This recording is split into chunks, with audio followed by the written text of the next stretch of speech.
What's going on YouTube? Today's video we have the brand new Fifine Game D6. This is a stream controller, enabling to use it for obviously streaming and multiple different uses on different platforms like Final Cut Pro or DaVinci Resolve or any editing software or streaming in general like OBS. It is compatible with that. So it just makes it so it's a lot more easier within your workflow.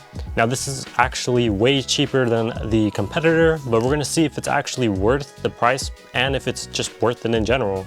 This retails for about under $80, definitely under $100 that you can get it. First, let's check out the unboxing experience, see what you get. So Fifine did improve a lot when it comes to their packaging, especially it has a nice design with some lighting in the back. Really unique. And it's all purple box, shows everything on the left, everything on the right. And then we also have, when you open up the box, a lot of protection when it comes to this, so it's really nice. It comes with a USB-C with an OTG adapter on it as well. It looks really nice. I believe this comes in two different colors, a black and a white model, but we have the black model here. Nice, shiny, glossy on the front. It has 15 keys there. Now, these ones have like a tactical feedback whenever you're pressing it in. It's different as opposed to the Stream Deck from, you know, Elgato and stuff. It feels satisfying, but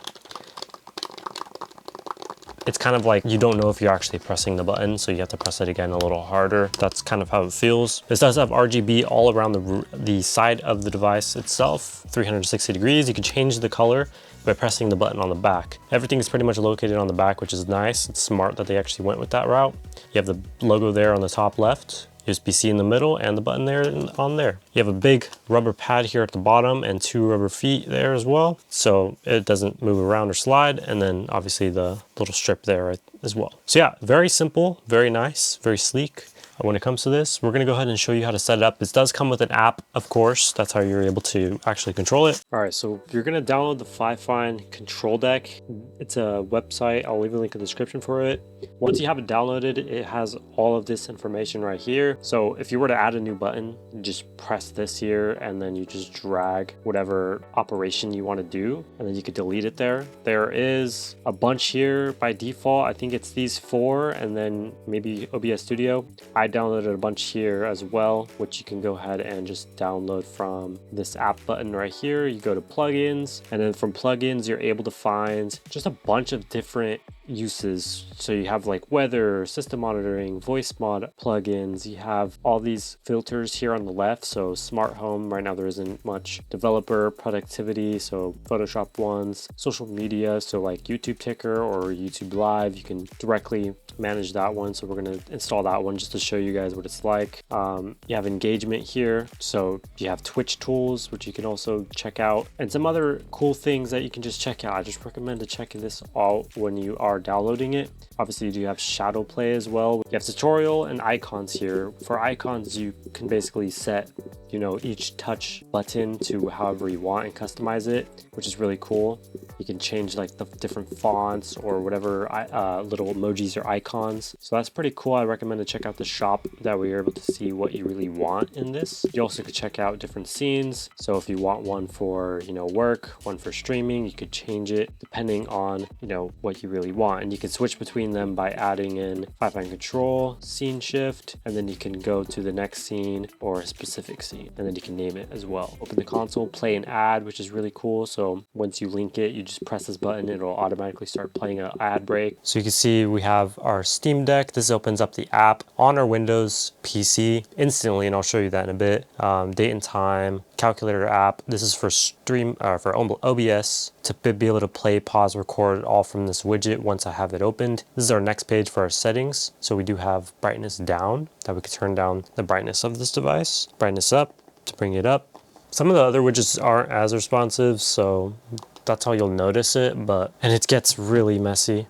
You'll probably notice that on a lot of these Stream Deck options. We do have a Spotify app, a Notion app, CapCut. This is our settings page here, so we're gonna open this. There we go. Now it's tweaking out. Okay, it's not gonna work, but we do have the sleep button here as well, so we can automatically keep it in sleep mode. You do have YouTube option buttons here. We do have a password button that you can add. You do have, you know, text that you can add as well, which we're gonna go ahead and showcase. But yeah, you can do pretty much an infinite amount of pages, I would say. Right here on the left is to be able to mute my mic, which this one does not let you change the color or the indicator if it's active or anything. You basically just have to guess if it's muted or active. For this one, it does work, and that's just because it's a separate app, but it doesn't have you the option to be able to activate or show that it's activated on certain model buttons, I guess you could say. All right, so we're gonna go ahead and show you a little showcase here. So we're gonna go ahead and press the Steam. You can see there it was instant and the app wasn't even open. We're gonna close these apps here just so you can see them in action. Let's go ahead and try Calculator.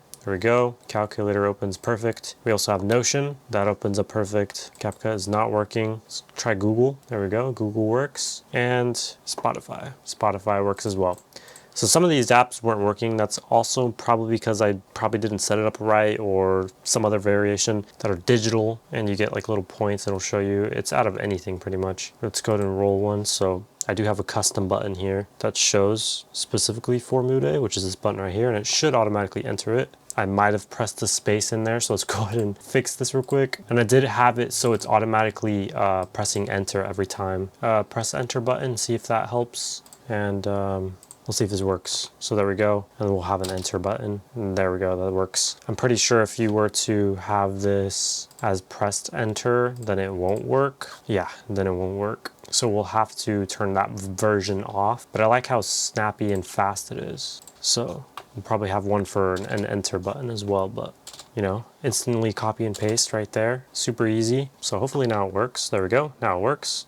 So we can play and pause. You can see right there on the bottom that it is paused, and then if you press and hold it, it'll save. Pretty nice. Let's go to settings here. Icon you want it as. All of these, the apps, are automatically downloaded through, you know, whatever you have it set to. So if I open up an app here, like I showed you before with that Fifine, it automatically will put its own picture, like Canva there directly, and it's updated real time, which is really cool. So it'll just pick off pretty much everything from there. So yeah, it opens in real time. It has no issues. It's really, really fast, convenient. So yeah, without further ado, guys, if you guys do want to check this out, I highly recommend it. In my opinion, Fifine is doing really good when it comes to this, but we will see some improvements in the future. Hopefully more integration with the actual microphones themselves into something like this, or whenever they have other equipment that relates to streaming, they can like build it into the Stream Deck and just like create like a huge hub for it basically.